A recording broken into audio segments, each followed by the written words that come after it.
Marso na, 3 buwan na lang, maghuhulan na naman tayo. So kailangan talaga paspasan natin yung mga project natin hindi ka sa Marikina, buong Metro Manila, pati sa ibang lugar. Puspusan na ang ginagawang paghahanda ng Department of Public Works and Highways o DPWH para sa darating na tag-ulan.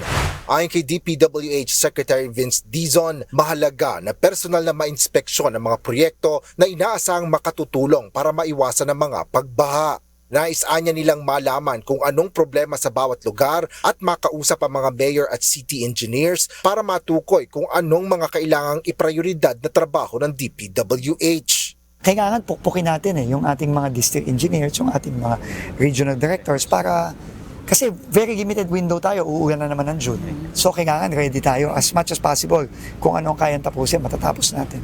Ngayong araw, pinangunahan ng kalihim ang pag-iinspeksyon ng DPWH sa mga flood mitigation projects sa Marikina City. Kasama nito si Mayor Maan Teodoro at ang asawa niyang dating alkalde at ngayon Marikina City 1st District Representative Marcelino Teodoro. Pangunahing binisita nila ang mga proyekto sa Marikina River at ang mga drainage system sa lungsod na nagpapabilis ng daloy ng tubig papunta sa mga ilog.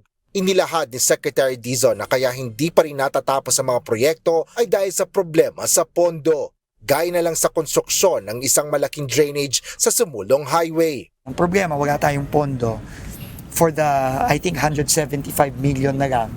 Bumaba na yon from 250 million dahil nababa tayo ng presyo ng materyales, pero wala pang pondo yun.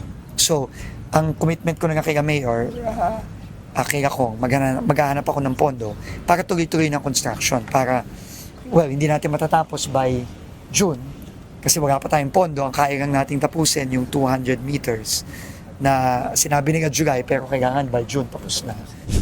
Ganito kalaki yung culvert na i-install dito sa may drainage sa Sumulong Highway. May lapad dito o laki na 2 meters. Kayang lakaran ng tao. Ganito rin yung pinaplano na laki ng mga culvert na i-install doon sa ibang mga babaeng lugar sa Metro Manila. Magdedepende yan sa pangangailangan at sa uri ng kalye. Yun na yung mga plano. Kung mapapansin nyo, sa GR Neta, ganito na rin, pero mas maliit ng konti. Pero doble siya. Dalawa. So, depende din kasi sa kalye. No? Depende sa kalye. So, depende sa laki ng kalye, depende sa sitwasyon sa ilalim. Pero, ang importante, gumamit na tayo ng makabagong mga equipment, no? Tsaka kagamitan. So, kasi ito na ang ginagamit ng ibang bansa. Tiniyak naman ng Marikina City officials na laging nakahanda ang lokal na pamahalaan laban sa mga pagbaha. Anila, pamantayan nila ang lakas ng bagyong Ondoy na naranasan nila noong 2009. Of course, we cannot guarantee na totally kasi as we go along talagang ang ating weather, hindi naman natin mapapredict. Ang climate change, talagang iba-iba. Maaaring last year, hindi ganun kalakas ang ulan, pero maaaring this year, biglang magkakaroon tayo ng malakas na ulan. But of course, we will always be ready. Meron tayong 6 na dredging machine. Amphibious yung ilan dito at tuloy-tuloy yung dredging natin. Asher Kadapan Jr., UNTV News and Rescue. Diyos ang aming sandigan, serbisyo publiko ang aming pinahahalagahan.